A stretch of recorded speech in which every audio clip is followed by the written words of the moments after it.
नमस्कार दोस्तों, the education power channel पर आप लोगों का एक बार फिर से स्वागत है। शिक्षा विभाग से जुड़ी बहुत बड़ी अपडेट लेके आया हूं दोस्तों। आज के वीडियो में हम लोग चर्चा करेंगे जो नियोजित शिक्षकों का बढ़ा हुआ वेतन मिलेगा विशिष्ट शिक्षक बनने के बाद, उसके बारे में बताऊंगा दोस्तों। और विशिष्ट शिक्षकों का जो वेतन विसंगति है दोस्तों, किस शिक्षक को कितना मूल वेतन मिलेगा उसके बारे में बताऊंगा। और खास करके जो 2022 के नियोजित शिक्षक हैं उसका वेतन निर्धारण किस प्रकार से होगा उसके बारे में बताऊंगा दोस्तों। उससे पहले एक रिक्वेस्ट है दोस्तों, जो लोग मेरे चैनल को सब्सक्राइब नहीं किए हैं कृपया सब्सक्राइब कर लें और बेल आइकन को जरूर दबा दें ताकि शिक्षा विभाग बिहार सरकार से जुड़ी कोई भी जानकारी आपको सबसे पहले मिल सके।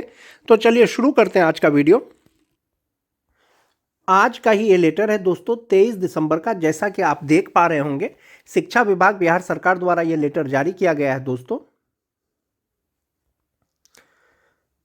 शिक्षा विभाग बिहार पटना आदेश निकाला गया है दोस्तों। जैसा कि आप देख पा रहे होंगे, ज्ञापांक 3068 23 दिसंबर 2024। विभागीय संकल्प संख्या 1157 दिनांक 29 अगस्त 2020 के द्वारा पंचायती राज संस्थानों एवं नगर निकाय संस्थानों अंतर्गत कार्यरत शिक्षकों एवं पुस्तकालय अध्यक्षों के वेतन संरचना में सुधार करने के उद्देश्य से 1 अप्रैल 2021 को देय वेतन में 15% वृद्धि करने का निर्णय लिया गया। जैसा कि आप सभी जानते हैं, जो नियोजित हैं स्थानीय निकाय के शिक्षक हैं या पुस्तकालय अध्यक्ष हैं, 1 अप्रैल 2021 से 15% वेतन वृद्धि का निर्णय लिया गया था।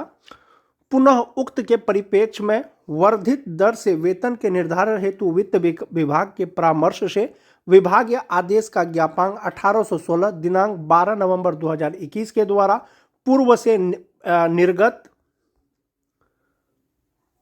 पे मैट्रिक्स को प्रतिस्थापित करते हुए 1 अप्रैल 2021 को वित्तीय लाभ अनुमान्य किया गया। जैसा कि सभी को वित्तीय लाभ भी अनुमान्य किया गया था। विभागीय आदेश का ज्ञापांक 1816 दिनांक 12 नवंबर 2021 के कंडिका 7 के 3 में स्पष्ट है कि पे मैट्रिक्स में वेतन निर्धारण में यदि किसी शिक्षक पुस्तकालय अध्यक्ष का मूल वेतन अपने से कन्य शिक्षक पुस्तकालय अध्यक्ष से कम निर्धारित हो तो उनका मूल वेतन कन्य शिक्षक के मूल वेतन के अनुरूप निर्धारित किया जाएगा। यानी कि जो ज्ञापांक 1816 और 12 नवंबर का लेटर था दोस्तों, उसके अनुसार ये हुआ कि कोई भी शिक्षक या पुस्तकालय अध्यक्ष पदस्थापित हैं, यदि उनका मूल वेतन किसी कन्य शिक्षक से या पुस्तकालय अध्यक्ष से कम है तो उसका वेतन जो है जो कन्य शिक्षक हैं या पुस्तकालय अध्यक्ष हैं उनके मूल वेतन के अनुरूप या उससे ज़्यादा निर्धारित किया जाएगा। अतः सभी संबंधित को निर्देश है कि उक्त के परिप्रेक्ष्य में कार्रवाई करना सुनिश्चित करें। प्रतिलिपि देख लीजिए दोस्तों। प्रतिलिपि सभी नियोजन इकाई के अध्यक्ष एवं सदस्य सचिव को सूचना अर्थ आवश्यक प्रेषित। दूसरा है अपर मुख्य सचिव पंचायती राज विभाग बिहार पटना एवं सचिव नगर निकाय आवास विभाग, महालेखाकार बिहार पटना और सभी जिला पदाधिकारी क्षेत्र शिक्षा उप निदेशक। तो दोस्तों एक चीज मैं ये कहना चाहूँगा, वेतन विसंगति से मतलब है या शिक्षक पुस्तकालय अध्यक्ष जिसका मूल वेतन कन्य शिक्षक से कम है, उसका मेन उद्देश्य है दोस्तों सीनियर और जूनियर का। खास करके जिसका मूल वेतन ज़्यादा होगा दोस्तों वही सीनियर होंगे, जिसका मूल वेतन कम होगा वो जूनियर होंगे। तो खास करके जो मेन यहाँ पॉइंट है दोस्तों फिटमैन मैट्रिक्स और पे प्रोटेक्शन के रिगार्डिंग है। जैसे कि मैं बात करूं, जो 2022 के जो नियोजित शिक्षक हैं उसका मूल वेतन जो फिक्सेशन किया गया है, किसी जिला में 21,940 रुपया है, किसी जिला में 22,660 रुपया 22,600 रुपया है। तो यदि वे विशिष्ट शिक्षक बनते हैं तो उनका कम से कम मूल वेतन हो जाएगा 25,000 रुपया हो जाएगा। 25 रुपया हो जाएगा तो बीपीएससी TRE 1 के तहत जिनकी नियुक्ति हुई है दोस्तों 1 जनवरी से उनका मूल वेतन 25,750 रुपया हो जाएगा। तो राज्यकर्मी तो वो हैं, बीपीएससी शिक्षक राज्यकर्मी हैं, विशिष्ट शिक्षक भी राज्यकर्मी हो जाएंगे। यदि विशिष्ट शिक्षक को बीपीएससी शिक्षक से वरीय बनाना है, चूंकि पहले ज्वाइन किए हैं, जाहिर सी बात है सीनियर होना चाहिए। यदि ये सीनियर होंगे तो दोस्तों इसके लिए जो बिहार सरकार है, जो 2022 के जो नियोजित शिक्षक हैं उनका मूल वेतन कहीं ना कहीं 25,750 से ज़्यादा होना चाहिए, तभी जो है वो बीपीएससी शिक्षक से वो सीनियर होंगे, अन्यथा मूल वेतन की दृष्टि से वो हमेशा कन्या होंगे। यह लेटर निकाल करके विभाग ने यह स्पष्ट किया है कि कोई भी शिक्षक, कार्यरत शिक्षक या पुस्तकालय अध्यक्ष यदि उनका वेतन किसी कन्या शिक्षक या पुस्तकालय अध्यक्ष से कम है, उसका वेतन निर्धारण करके कन्या शिक्षक या पुस्तकालय अध्यक्ष के बराबर किया जाएगा या उससे ज़्यादा किया जाएगा। जहां तक बात 2022 के नियोजित शिक्षक हैं, यदि उनको वो विशिष्ट शिक्षक बन जाएंगे तो वो कहीं ना कहीं बीपीएससी शिक्षक से सीनियर हो जाएंगे, इसीलिए उसका निर्धारण होना बहुत जरूरी है दोस्तों। आने वाले 2 से 3 दिनों में आपको वेतन निर्धारण का एक लेटर मिल जाएगा जिसमें स्पष्ट सभी प्रकार के शिक्षकों का मूल वेतन लिखा हुआ रहेगा। 2003 से लेकर के 2022 तक नियुक्त स्थानीय निकाय के सभी शिक्षकों के बारे में। जहां तक बात सीनियर और जूनियर का है दोस्तों, जो नियोजित शिक्षक हैं उनका नियोजन इकाई या तो पंचायत है, या तो प्रखंड है, या जिला परिषद है। लेकिन जो बीपीएससी द्वारा बहाल जो विद्यालय अध्यापक हैं दोस्तों उनका कैडर जिला है और वो नियमित शिक्षक हैं।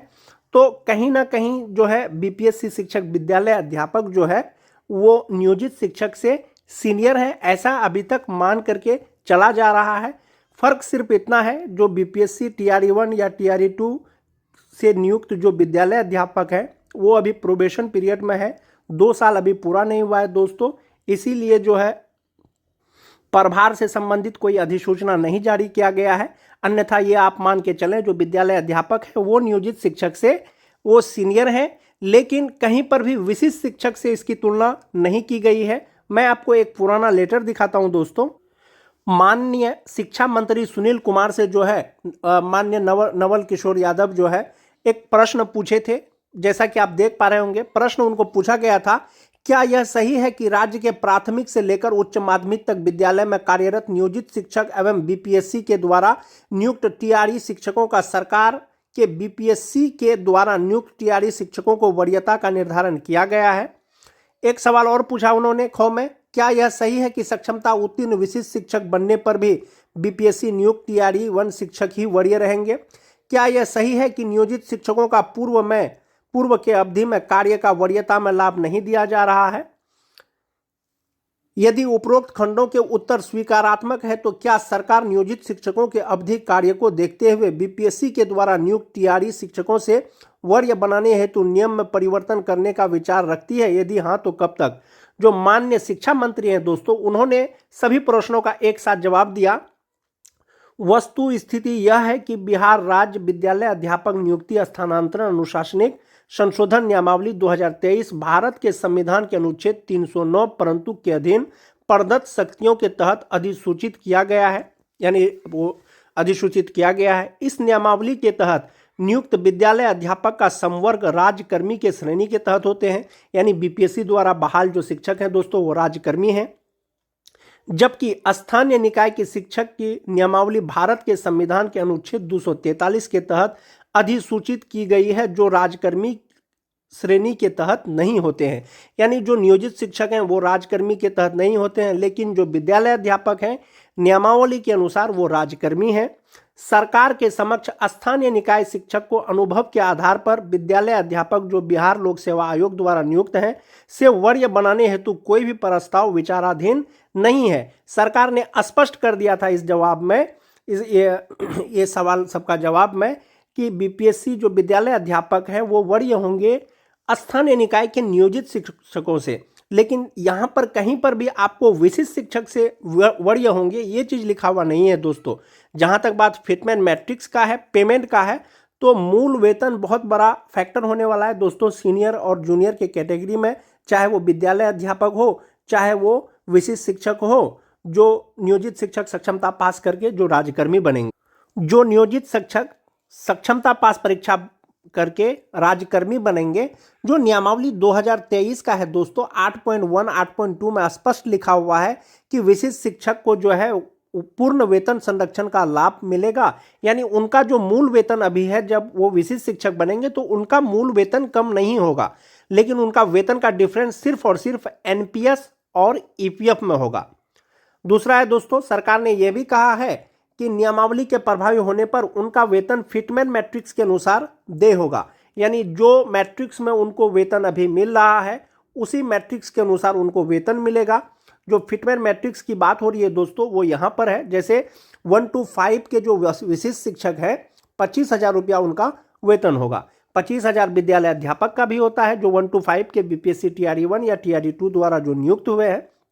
लेकिन जो 2022 के नियोजित शिक्षक है, चाहे वो बीएड वाले हो चाहे वो डीएलएड वाले हो, वो सक्षमता परीक्षा पास करके जब वो विशिष्ट शिक्षक बनेंगे तो राजकर्मी बन जाएंगे। चूंकि वो 2022 में बहाल हुए हैं दोस्तों, स्वाभाविक है कि राजकर्मी बनने के बाद वो विद्यालय अध्यापक से सीनियर होंगे। यदि सरकार 2022 के नियोजित शिक्षकों को या कोई भी नियोजित शिक्षक जो विशिष्ट शिक्षक बनेंगे, यदि विद्यालय अध्यापक से उनको अगर सीनियर रखना है या सीनियर बनाना है तो सभी प्रकार के जो विशिष्ट शिक्षक होंगे दोस्तों 2003 से लेकर के 2022 तक बहाल, उनका मूल वेतन विद्यालय अध्यापक के शिक्षकों से जो है वो ज़्यादा होगा। 1 to 5 का 1 to 5 के साथ, 6 to 8 का 6 to 8 के साथ, 9-10 का 9-10 के साथ। जहां तक बात 1 to 5 का मूल वेतन का बात करें, विद्यालय अध्यापक का 25,000 है और नियोजित शिक्षकों को जैसा कि मैं आपको बताया 21,940 या 22,600 रुपया मिलता है। यदि विशिष्ट बनने के बाद ये अगर सीनियर होते हैं विद्यालय अध्यापक से तो जनवरी में 25,750 रुपया जो विद्यालय अध्यापक का होगा दोस्तों।